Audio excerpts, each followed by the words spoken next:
Thank you for joining us for our biannual web updates this afternoon. My name's Brett Gearin. I'm part of the New South Wales distribution team and we'll be moderating the session this afternoon. Joining us today from Web, we have Claire Jarvis, Associate Fund Manager, who'll be discussing the portfolio, companies within, performance, positioning, and the all-important surrounding macro environment. We also have Rachel Montero joining us today. Rachel's the Stewardship and Climate Analyst for Web, and she'll be discussing, amongst other things, the importance of quality and meaningful engagement with companies to assist in driving change. Web will talk for about 30 to 35 minutes, followed by some time for Q&A. So as always, please add your questions to the question box and we'll endeavour to get to as many as possible. And with that, I will pass over to you, Claire. So as Brett mentioned, I'm going to start out by just giving an overview of how the strategy has performed in the most recent quarter and then spend a bit of time on our outlook for what's to come. So starting out by looking at some of the the first was, of course, yet another disastrous hurricane season striking North America with Hurricane Helen and Milton. And there has been a lot of headlines around the rising economic damage associated with hurricanes. But one criticism of that data is that it doesn't adjust for things like inflation and population movements. And so some people kind of call that data into question. But what I wanted to highlight today is really another piece of data which is irrefutable, which is the rising wind speed of hurricanes over time. And you can see chart on the left-hand side how hurricanes' wind speeds have been getting faster and faster since the 1980s. And some researchers at Imperial College London actually did some work to estimate what the impact of climate change looked like for hurricanes Helen and Milton, purely associated with these rising wind speeds. They found warming and this trend that you can see in this chart, those hurricanes wouldn't have been as severe, caused something like 40% less economic damage. So this is a very real world impact of global warming, which we can see has a financial cost and of course also a human cost as well. Yeah, big headline during the quarter has been various announcements from Western car makers that they are having to cut their guidance, slash their earnings. And we've seen that from Volkswagen and also BMW and other car makers in the West. And one common theme among these headlines is that they are all citing economic weakness in China. And what's interesting about this is that China is actually historically has been a very strong market for electric vehicles. And although this economic slowdown at the moment, there is also potentially something else going on here, which is that Western car makers have been slowly losing market share in China electric vehicle sales. And you can see this on the right-hand side. Really, Chinese consumers are preferring domestic Chinese cars by companies like BYD and Geely. So although we do have, some evidence that it could be just Chinese economic slowdown, there is that the Western car makers are simply just not doing very well in the Chinese electric vehicle market. And one other kind of negative headline, which maybe hasn't been as well publicized as the other two that I've just spoken about, is the Chinese healthcare industry, which has been subject to an ongoing anti-corruption campaign by the Chinese government. And you can see why from the left-hand side that the healthcare industry has really because healthcare costs really have been surging over the last kind of 20 or 30 years. And there is actually quite strong evidence to suggest that partly this is the result of fraudulent practices happening in the Chinese healthcare industry. Now, of course, we don't invest directly in Chinese businesses. And so this hasn't been a direct impact to the companies that we hold in the portfolio. But we do invest in a number of global healthcare businesses that do have exposure in their end market sales. And this has affected the entire healthcare industry because essentially Chinese purchasers of hospital equipment and various other medicines and equipment have paused a lot of their big investment decisions because of fear, essentially, associated with this anti-corruption campaign. They want to see how the dust settles. They want to know what the regulations are going to look like to stamp out fraudulent practices. So they are putting all of their purchase decisions and waiting this out, which has impacted the sales of a lot of healthcare businesses that do have exposure to the Chinese market. We did have one positive bit of news this quarter, which is that some people are claiming that we are past peak obesity because we've had news from the US that their obesity rate for adults has fallen for the very first time for about 40 years. And although we can't say that caused this, I think it is fair to say that there has been some contribution from novel obesity therapies like GLP-1s, Wegovy, Mounjaro, by companies like Novo Nordisk and Eli Lilly.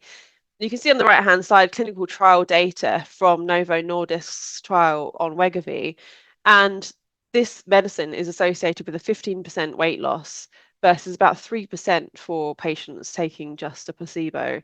And that is in combination with a healthier diet and exercise overseen by the doctors. So there is a very clear benefit from GLP-1s, and hopefully this is just the beginning of a new long-term downward trend. And this is how our strategy has performed over the longer term. During the most recent quarter, to be honest, it's not been that eventful, with both our fund and the index kind of hugging either side of flat. And this is how performance has looked on a thematic basis. You can see, as I mentioned, that we have had some detractors from the sustainable transport theme associated with those kind of headlines that I mentioned. Health has also been a detractor. And we have also had some weakness in our cleaner energy positions as well. But this has been partly offset, or in fact, largely offset by more positive stories in the resource efficiency and environmental services themes. And these are the companies that have been among our best and worst performers over the quarter. And we're going to spend some time now looking at the drivers behind each one of these most significant positions. So the most significant detractor from returns during the quarter was ICON, which is a global CRO, which stands for Clinical Research Organization. And essentially what they're doing is they're performing clinical research on behalf of their customers, which are pharma companies, big and small.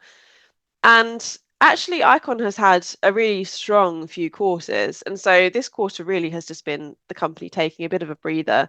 But what's prompted that has been what you can see on the left-hand side, which is that although their European revenue, which is that light blue bar, has still been in the positive territory, they have had weakness in US and the rest of the world,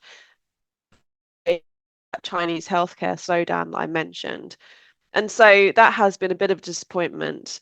But we are still very much positive on the long-term prospects for Icon, because what you can see on the right is their backlog, which is in these dark green bars. And you can see that it's only going in one direction. It just keeps getting higher. And there has recently been an acceleration in their backlog growth as well. And their book to bill, which is the ratio between the amount of sales they amount of sales they book in their backlog, has been consistently above 1, which essentially promises future revenue growth because they're booking more revenue than they're booking more orders than they're booking in revenue. So this is a really positive sign for the future, and we don't really feel concerned by this one kind of weaker quarter. Another position which has been weaker this quarter has been Novo Nordisk, which is the manufacturer of that obesity drug that I mentioned. And you can see on the left-hand side how Wegovy has been a huge contributor to Novo Nordisk's total sales growth over the last kind of 4 to 6 quarters. And the problem that Novo Nordisk has basically is that they can't manufacture enough of this drug to meet their demand. So what they've had to do is they've had to stop issuing new starting doses for new patients on their existing patients, because this drug is associated with some quite severe side effects. And so the way that patients are kind of put onto this drug is that they start with a low starting dose and then they're gradually ramped up to a full dose. And so in order to make sure that their existing patients can be kind of ramped up to their full dose, Novo has had to stop issuing new starting doses. So they're not taking new patients, which is obviously going to impact their growth. Companies investing in capacity. And so this demand will be met over time. It's just taking a little bit of time for them to get there. And on the sustainable transport side, really our biggest exposure in the portfolio is via semiconductor businesses. We don't invest directly in car makers. But we do have a position in Infineon, which is the number one semiconductor business serving the automotive market globally. We have a particular strength in power semiconductors, which are the little chips that essentially drive the electric vehicle motor. So you can see how that would have been affected by this weakness in Western car makers. But the reason we invest in Infineon, the supplier, rather than the car maker itself, is because they do have quite a balanced revenue exposure by geography. You can see on the right-hand side how China and Asia Pac combined makes up about half of Infineon's automotive sales. And in fact, China is expected to be a bigger part of their sales contribution in future. So what this means is that even if there is an issue with Western car makers losing market share in China, that shouldn't be too much of an issue for Infineon because they actually sell to the Chinese car makers as well. So they can still hopefully access that really positive growth in electric vehicle demand in China. On the more positive side, our best contributor during the quarter was Trane, which is an American HVAC company, which stands for heating, ventilation, and air conditioning equipment. And Trane has actually had a really solid few quarters. You can see on the left-hand side, their year-on-year total revenue growth, which is that bright blue line, has been consistently in the double digits for really quite a few quarters now. And for the most part, this has been driven by a commercial business because they're selling energy efficient HVAC equipment to commercial customers that are trying to meet their net zero targets and their ESG targets for their investors. So that's been a really positive story for Trane. But what has happened this quarter, which has been a positive surprise, is that they've also had strong growth in residential HVAC demand. So this is homeowners. And the reason we've seen this is regulation changes in refrigerants, which are the chemicals that are used to actually power the machines. And essentially, refrigerants are or have been historically very environmentally damaging. You can see on the right-hand side how we've plotted a number of different refrigerants by looking at their global warming potential and their ozone depletion potential. And way back in the 1980s, we were using refrigerants called CFCs, which you can see are scoring pretty bad.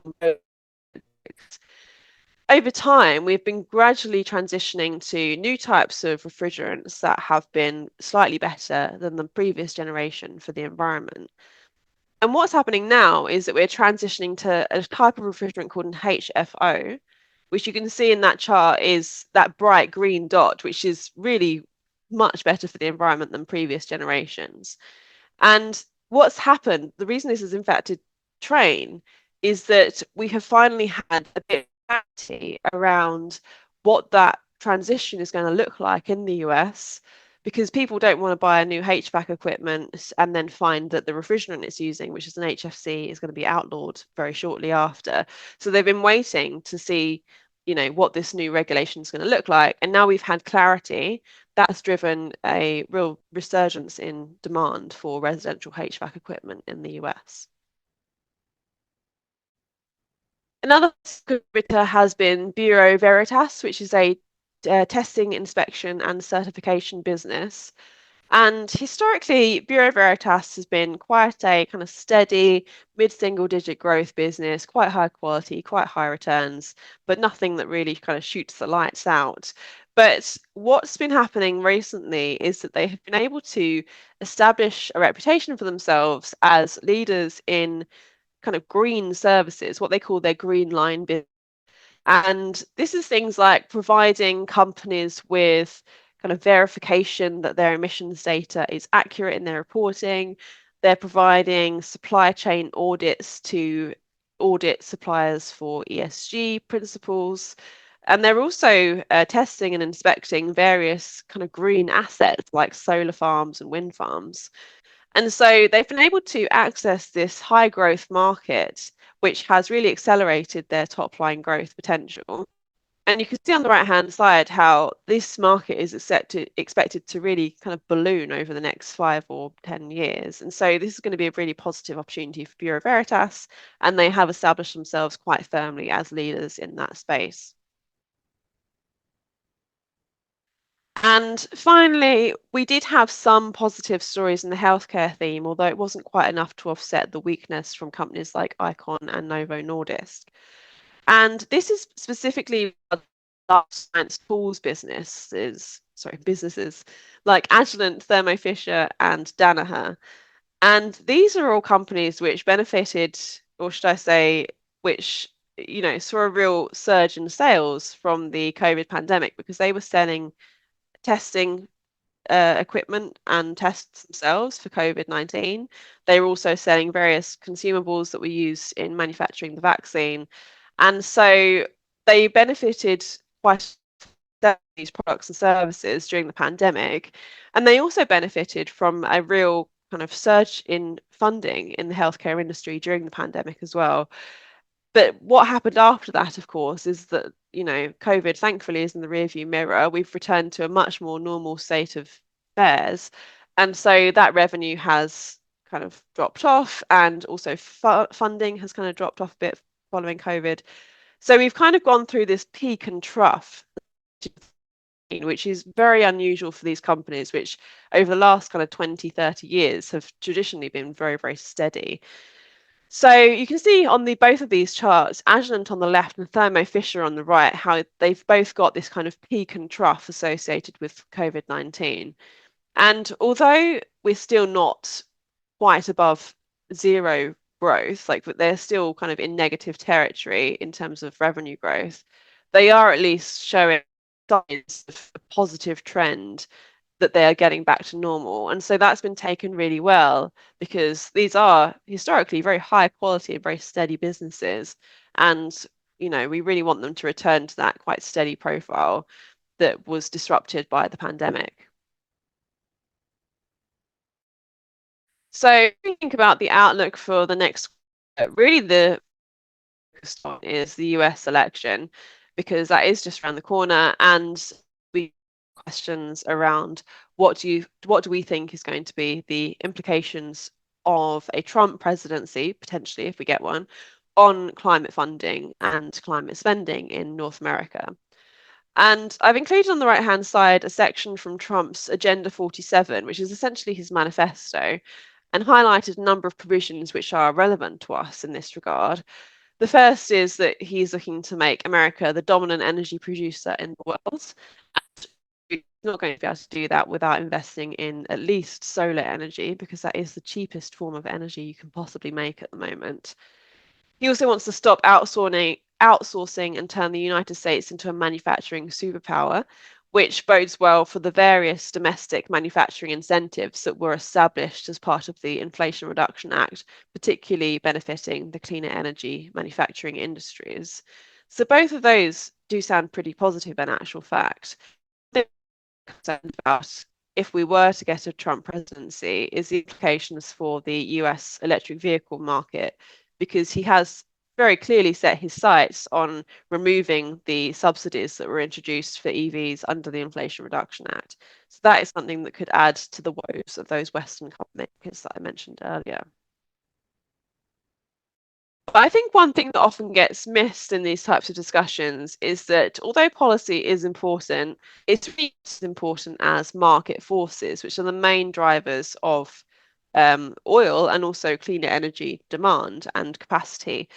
So I think a lot of people don't really realize that both parties in the US have presided over a boom in oil production. Both the Trump-Pence administration and the Biden-Harris administration have seen significant increases in oil production.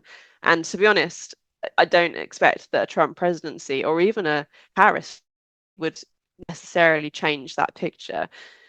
Similarly, despite this boom in oil production, we've seen significant capacity additions in US utility scale energy, particularly in solar energy, because as I mentioned, it is the cheapest form of energy you can build. And so, whatever the headlines might look like for Trump favoring oil producers, there is a very real economic case for investing in renewable energy and particularly solar.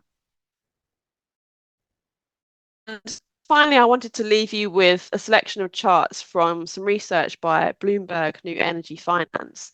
And they've actually looked at two different scenarios for clean energy technology adoption.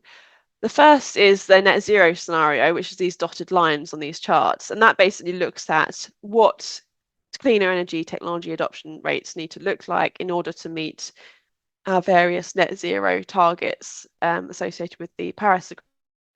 But they've also plotted an economic transition scenario, which looks at what adoption rates will look like just based on economic market forces, based on things like demand and capacity and price, and not assuming any changes in the policy landscape. And you can see that even in that scenario, there is a very clear, strong adoption trend for all sorts of different clean energy technologies. And so, as investors, that's a real positive because pretty much either way, we are going to see from these technologies. But I would kind of hark back to the first slide from this presentation, which is those, the huge damage caused by hurricanes associated with global warming.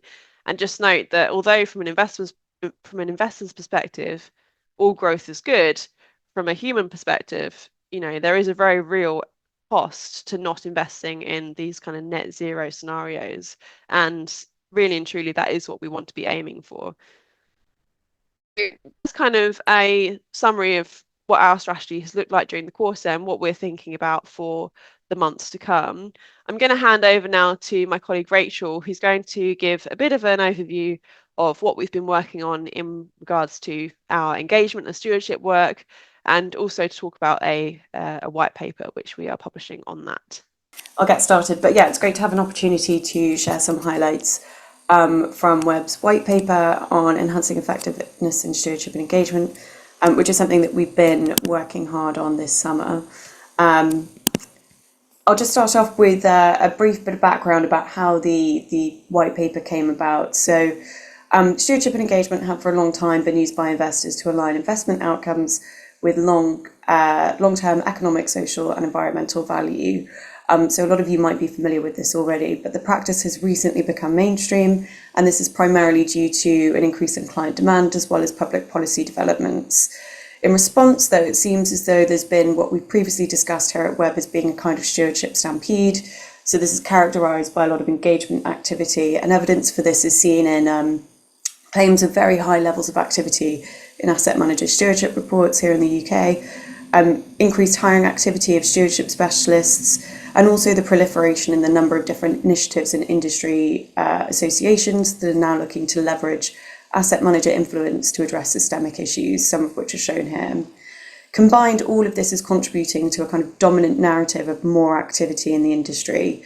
However, this focus on more activity is missing the point somewhat, we think, and instead the narrative needs to shift towards engagement that is more effective. So this shift in narrative towards more effective engagement is what the white paper is ultimately aiming to do.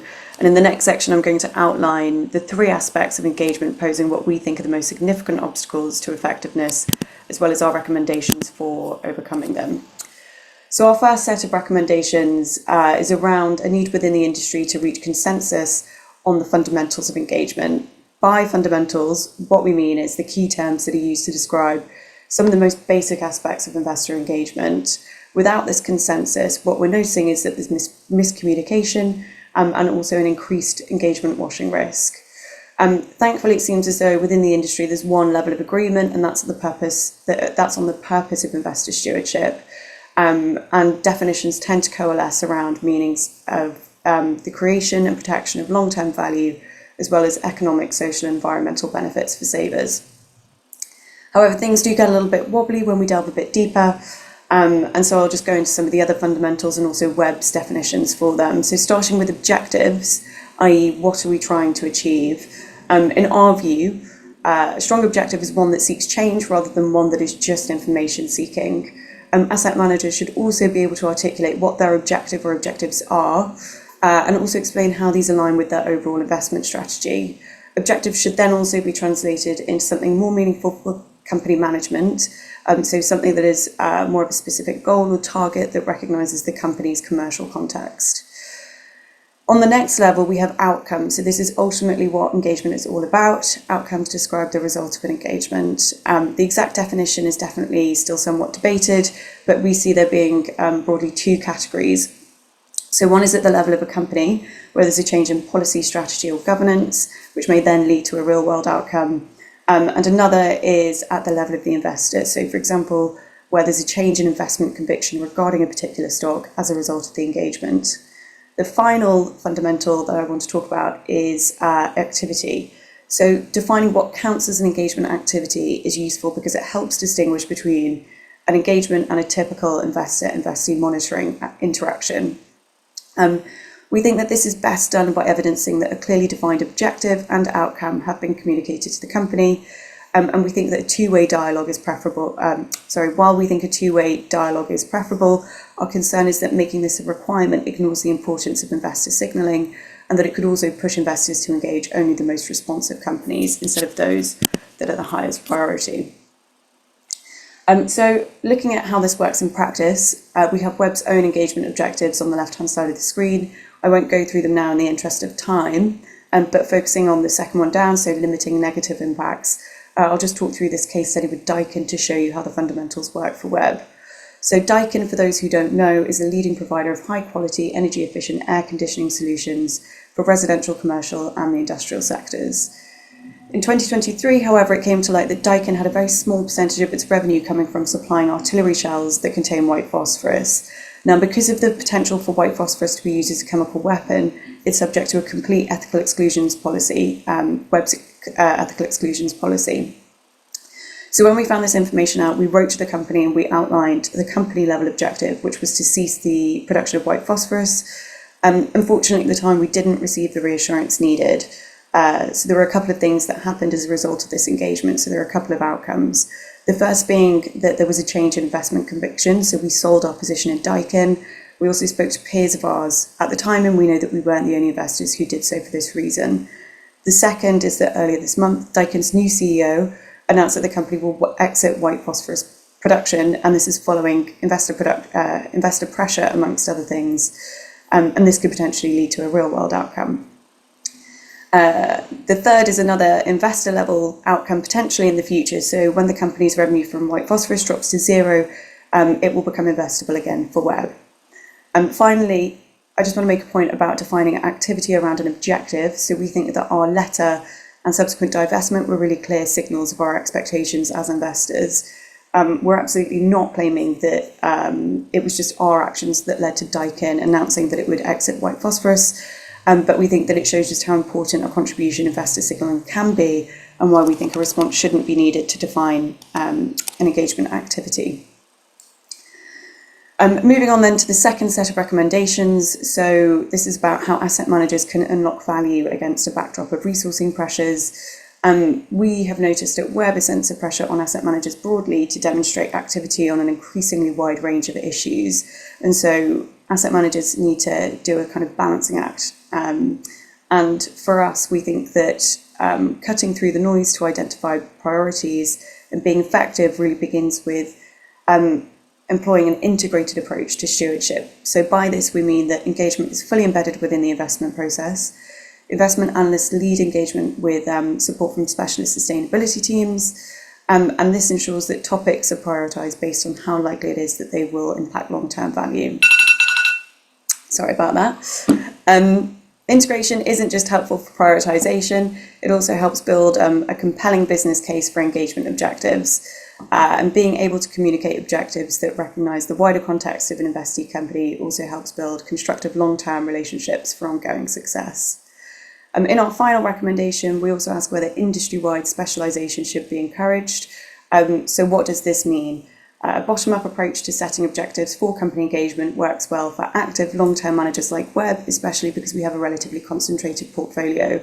But we also recognise that this might not work for everybody. So, for example, passive managers or asset owners with investments spread across hundreds or even thousands of companies are limited in the proportion of the portfolio that they can develop precise and strategic objectives for.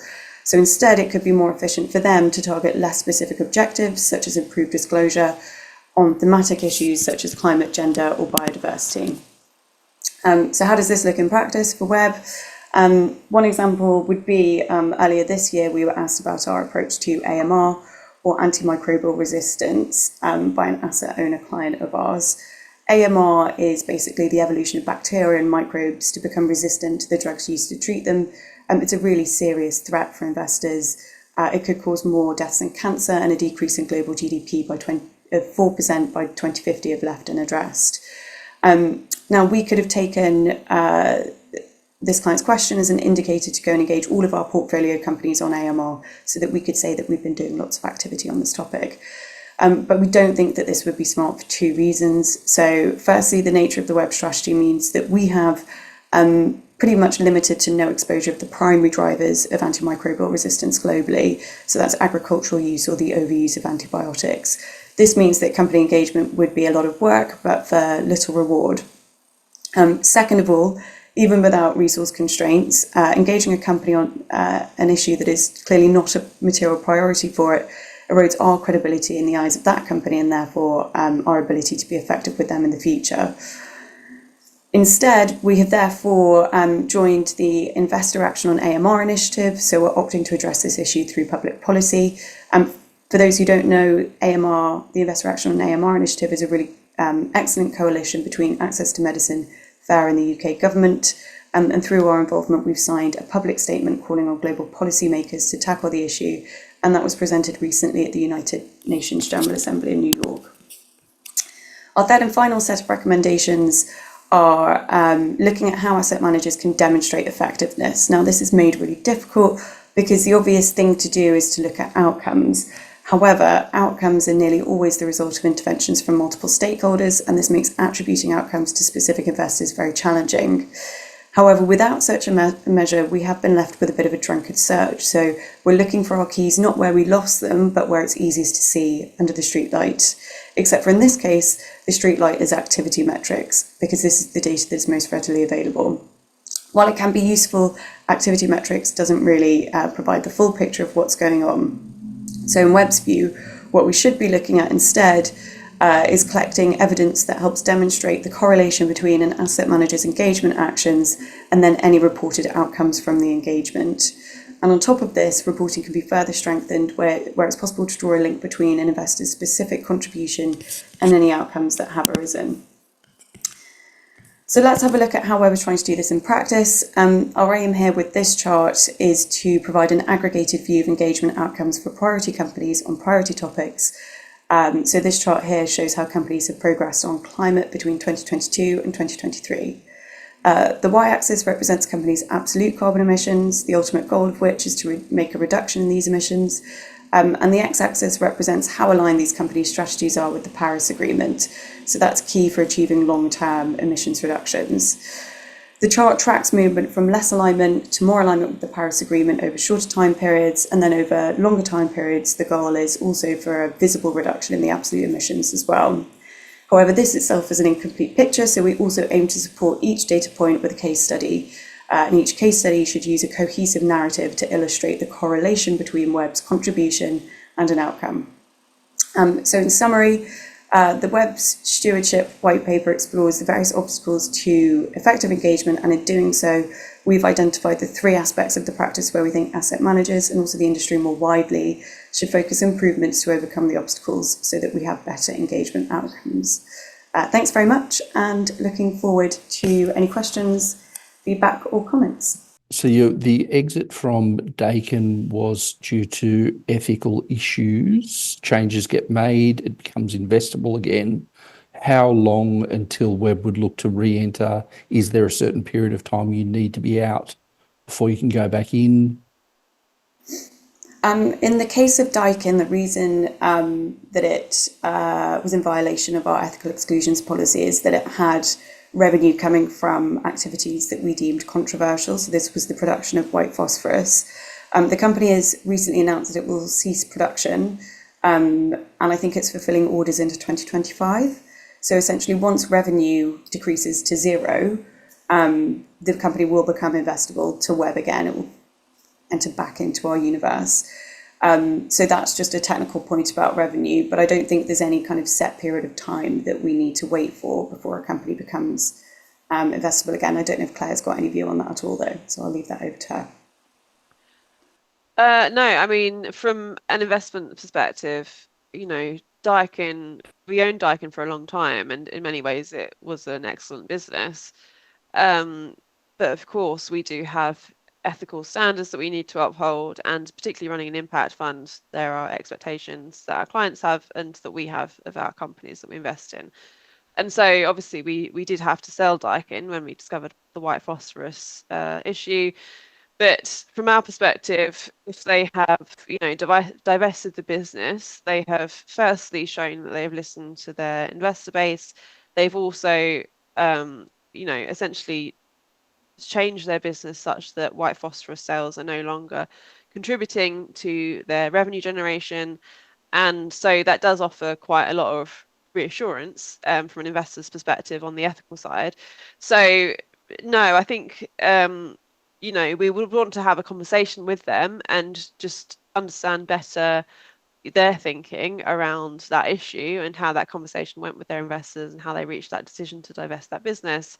But I would imagine that the company would be investable again once we have kind of gone through that process. Thank you. Next one, I've got a couple through in relation to Chinese EVs. I might just, it's two questions, I won't ask it as one. Does the introduction of potential tariffs or bans of Chinese EVs into certain jurisdictions slow the adoption of EVs, or does it give other manufacturers a bit of a leg up or a chance to become more cost competitive and pick up some more market share? Yeah, it's a really great question, and certainly it does have the potential to be disruptive. And I think that, there is potential for backlash as well. So Chinese companies are being banned from selling their vehicles outside of China, and it's possible that China will, go back on that by saying that ex-Chinese businesses can't sell their vehicles in China.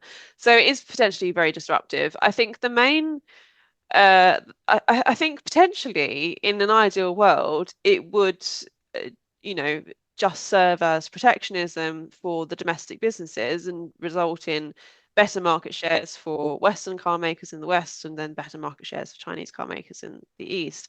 The issue, though, is that the reason Chinese EVs are so popular is they have figured out how to create a kind of cheaper, more everyday vehicle for people that don't want to spend a fortune on a Tesla.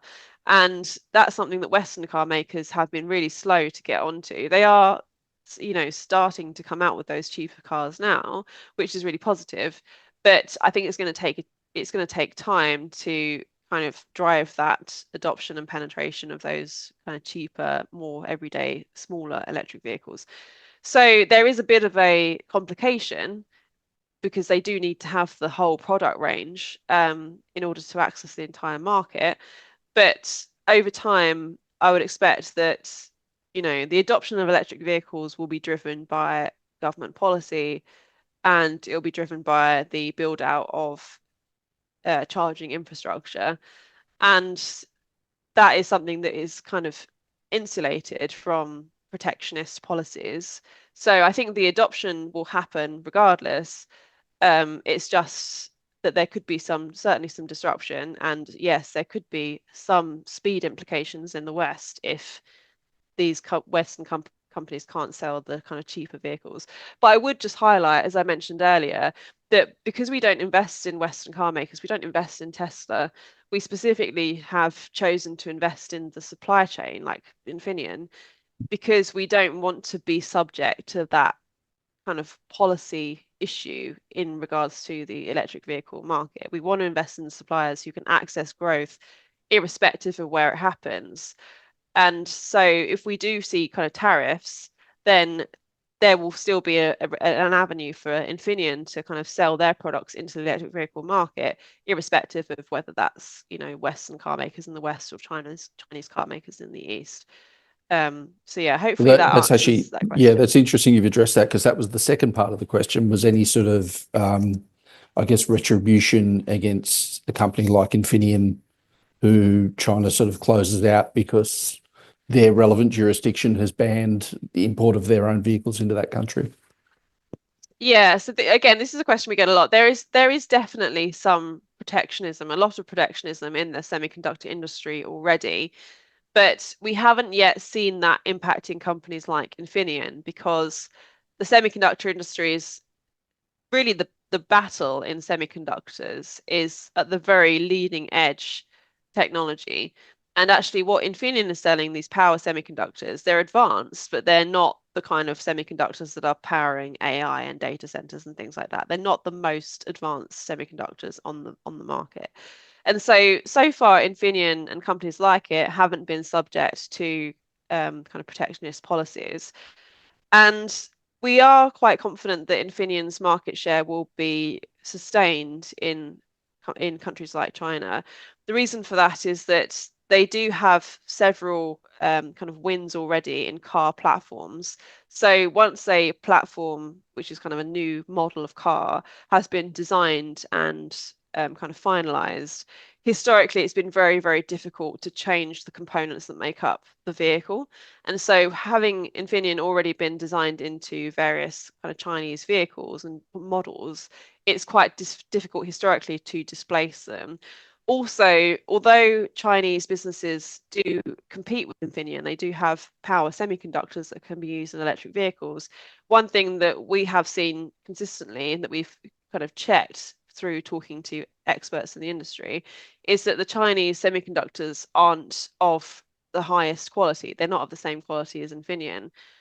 And with a car, this is really important, because I think we forget that when you're driving a car, you're driving a massive machine that has the potential for, quite a lot of damage. And so you need the components to be of high quality. You need to know that they're not going to fail. And at the moment, Chinese alternatives to Infineon haven't been able to meet that quality standard. So yeah, I mean, it's definitely something that we're mindful of, and yeah, it's something that we have to kind of keep monitoring. But ultimately, we are confident that Infineon is going to be able to kind of maintain their position in China. Beautiful. Thank you very much. Now, Claire, this one's for you as well. This actually came through when you were on your first US election slide, and I actually think you answered it in going over to the next slide, but I'll ask it anyway to see if there's any other points that you wanted to make. The question came through: jurisdictions and countries around the world are a lot further down the path of renewables than ever. Does a Republican or Democrat outcome matter as much for the space as what it may have 10 years ago? Yeah, I think yeah, that's a great question. And I would just hark back to that point around policy versus market forces. 10 Mm. years ago, these technologies were a lot more expensive, but over the course of like 10 years, we've seen capacity additions, we've seen scale, and as with any new technology, there's a cost curve that they need to kind of overcome before a technology can be scaled.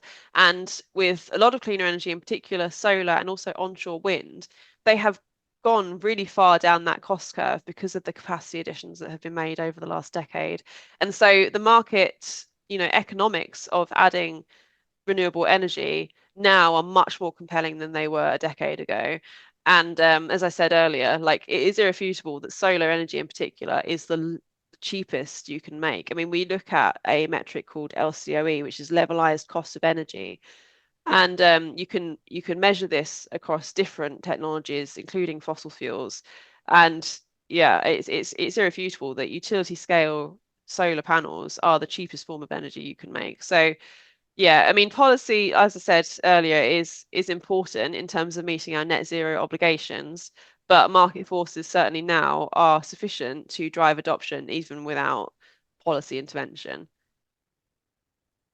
Beautiful. It was a good tagline on the slide as well. Now, Rachel, just to bring you back in, just around the engagement piece, how much more effective is engagement when it's conducted by shareholder groups as opposed to individually? And what is Webb's, I guess, approach to collaborative engagement? I think the question's alluding to, lining up with other shareholders to help drive change. Yeah. So I think first off, it's worth saying that we definitely appreciate the value of collaborative engagement. We think that it can be really efficient for investee companies, and it can also be really effective in the sense that the investor voice, the investor expectations are, having that as one clear message is really beneficial, and kind of removes any avoidance of doubt. Companies can just clearly see what the expectation is from investors. It does require a bit more coordination. Webb's involvement in a number of different industry initiatives. We are a lead, and just the sheer diary management that's involved means that it can be quite resource intensive for us. And so we balance that by using collaborative engagements as an escalation tool.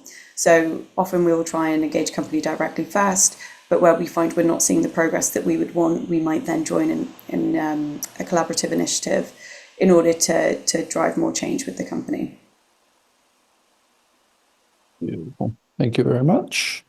Now, I think this one will be back to Claire. This is around interest rates, probably particularly more so in US and Europe. The question reads, given your growth investment style, that's a two-part, I guess, actually. Are you expecting tailwinds for the portfolio from declining rates? And if so, are the performance tailwinds more likely to come by the way of multiple expansion, a lower discount rate, or genuine improvements to the operational performance of underlying companies? Yeah, that's a great question. And you're right that, over the last few years in particular, we have seen headwinds from rising interest rates. And so a reversal in that should be beneficial for our portfolio's performance. And I would say we're particularly sensitive to US interest rates because a lot of our companies, they're global in nature, but of course, the US being such a large economy, a lot of their revenue does come from the US. And so, yeah, I mean, certainly we do think that's going to be a positive for us over the coming, 12 to 18 months, hopefully. And it'll come through in a few different ways, really. I mean, firstly, as you said, we do tend to have a bias towards growthier businesses because we're looking for, impact, which is associated with demand growth, which is associated with revenue growth. And those types of growthier businesses, just mathematically, when interest rates rise, their discount rate also rises, which is the kind of metric that's used to discount their future cash flows. And basically, mathematically, when you model the value of a business, the higher interest rate, higher discount rate lowers the value of future cash flows. And so if you're growing really quickly, your kind of outside cash flows in like 5 or 10 years going to be impacted quite heavily by a higher discount rate. And so that is definitely something that will be a positive. And similarly, on the valuation side, higher interest rates are associated with a lower valuation multiples and vice versa. So if interest rates decline, then valuation multiples hopefully will expand back to or close to where they were before all of this disruption happened. And that will also be positive for our types of businesses because they do tend to trade on more sensitive and kind of higher valuation multiples. But it's not just this kind of technical market valuation drivers, it's also the fundamentals of the businesses as well. Because, of course, especially in our clean energy and industrial sectors, the growth of those businesses is associated with customers making capital allocation decisions to either build a factory or build a solar farm or a wind farm. And these are really expensive assets. And if their interest rate is high, their cost of investment is going to be high as well. And it's going to be harder for them, therefore, to make a return on that investment. So naturally, that has, I think, resulted in some slowdown in investing in new capacity in, a number of different industries. And so the interest rate declining would be a positive there as well, because it should provide a greater incentive for businesses to invest in new capacity. And I think in many cases, they have actually delayed investments because of the interest rate environment. So we may even see some pent-up demand which starts to unwind. So yeah, it's definitely going to be a positive, I would say. But yeah, deciding exactly when that's going to happen is a bit more tricky, because it's, we can make some forecasts as to when the interest rate will decline, but there's also a matter of how long it takes for that to actually kind of work its way through the economy and consumer and customer behaviors. So yeah, it was definitely going to be a positive, but we'll kind of see when that actually starts to feed through to our performance. Yeah, and I guess, like you say, it's all depending on if it's an aggressive or progressive rate cut cycle, which remains to be seen. I might just, given we're sort of pretty close to time, and probably answering this question will take us over anyway, so I might sort of make this the last one. Once again, sorry, it's a bit of a duel, so it's sort of two. But it's quite an interesting one, I think, that's come through. It's been well documented that the number of listed companies over the last 10 years in particular has been on the decline, particularly at the smaller end of the market cap spectrum. Are there any sort of, I think it's reading any companies, but if you don't want to speak about companies in particular, are there any sectors that you would like to own up to this point that have decided to remain private, or any sort of areas of interest you'd like to have more of, I guess, in the portfolio, is what the question was alluding to? Yeah, it's a really interesting question. I mean, the first thing I would say is, just in regards to that, we do have a minimum market cap of 2 billion US dollars. And so we don't have exposure to like the smallest side, which is probably most impacted by the dynamic that you're describing. But certainly, what I would say is that the companies that tend to remain private tend to be the more technologically experimental. Um, and it's what we tend to see is that once technology starts to scale and be proven, then companies do tend to list predominantly because they need to raise equity capital.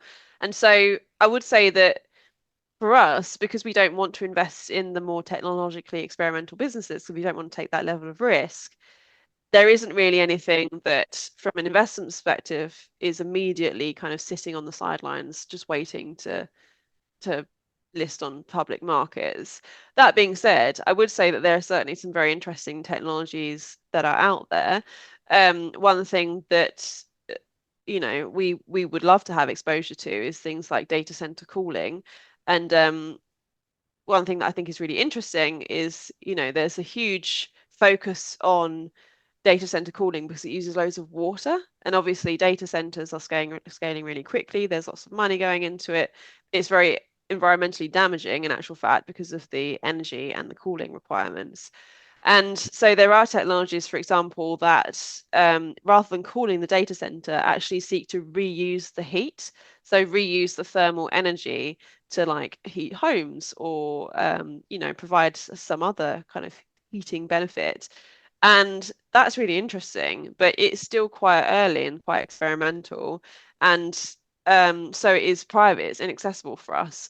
But as I said, like typically what we've seen is that at the point at which the technology becomes economically proven and not just, impactful in terms of the environmental benefit, then they do tend to list. And those are the businesses that we want, because ultimately we are investing for financial return as well as impact. And so we need technology to be proven and scalable and economically sensible before we want to invest in it.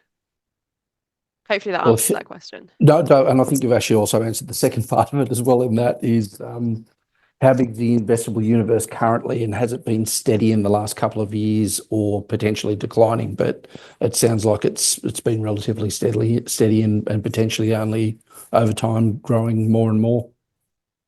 Yeah, I mean, we have an ongoing project because we create our investment universe manually. So we screen businesses on their revenue, because we're looking for businesses that have at least 50% of their revenue contributing to one of our impact themes. So we have an ongoing project to screen businesses for potential inclusion in our universe. And certainly we are adding plenty, like I'd say that list is kind of at least 100 long at any given time. So we're constantly working through that. And so, yeah, certainly we are seeing new businesses come into our universe. It does, as I said, it does tend to be at the smaller side of the market cap spectrum. So it's not that kind of a new company materializes and we can invest in it. It's more that it's coming into our world and gradually kind of scales up and becomes, you know, a high quality investment, and then we'll kind of start to look at it. But yeah, certainly I would say the universe isn't shrinking. Yeah, I'd say it's pretty consistently expanding, but it's quite a kind of slow process for that to actually make its way into our actual portfolio, if that's something that we would want to do. Yeah, beautiful. Makes sense. Look, thank you both very, very much for your time. Really appreciate it. Always love hearing your insights and intel. There's still a few questions there, but we'll wrap it up there just in the interest of time. If we didn't get a chance to get around to your question, we'll definitely come back to you. Equally, anyone who's listening to this recording, if you've got any questions that you obviously didn't get a chance to ask on the live stream, come through to us. We're always happy to go to the web team. They're great with sharing information and getting us intel and insights. So, Claire, Rachel, thank you very much. Great to see you again, and hopefully we'll see you both soon.